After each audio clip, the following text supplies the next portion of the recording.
నిన్న రేవంత్ ఏదో మాట్లాడుతుండు, కేసీఆర్ గారు మాట్లాడలే, జగన్మోహన్ రెడ్డి గారు నిలదీయలే, చంద్రబాబును నిలదీసిండు, జగన్మోహన్ రెడ్డిని నిలదీసిండు. కేసీఆర్ కు తెలంగాణ రాష్ట్రం ముఖ్యం, ఆయన ఎవరి ముఖం చూడలేదు. ఇలా ఇది కేంద్ర మంత్రి సమక్షంలో, జగన్మోహన్ రెడ్డి సమక్షంలో పోతిరెడ్డిపాడు అక్రమ ప్రాజెక్టు నాన్ బేసిన్ కు మీరు నీళ్లు తీసుకుపోతున్నారు బిడ్డ, మీరు ఆలంపూర్ దగ్గర బ్యారేజీ కట్టి నేను నీళ్ళని గుంజుతాని on the face of Andhra Pradesh chief minister KCR గారు మీటింగ్ లో హెచ్చరించింది.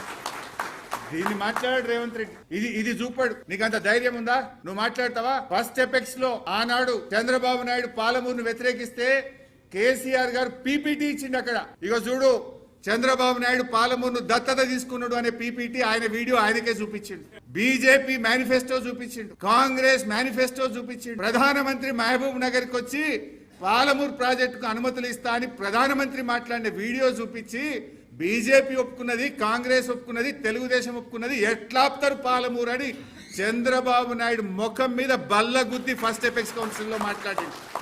సెకండ్ ఎపెక్స్ కౌన్సిల్ మీటింగ్ లో బిడ్డను పోతిరెడ్డిపాడు ఆపకపోతే ఆలంపూర్ దగ్గర నేను బ్యారేజ్ కట్టి నీళ్లు గుంజుతాని మీటింగ్ లో చెప్పడమే కాదు, కేసీఆర్ గారు క్యాబినెట్ లో పెట్టిండు, ఆమోదించిండు, జీవో కూడా దీని మీద ఇచ్చి అంత గట్టిగా నిక్కచ్చిగా తెలంగాణకు నీళ్ల కోసం పోరాడిన నాయకుడు కేసీఆర్.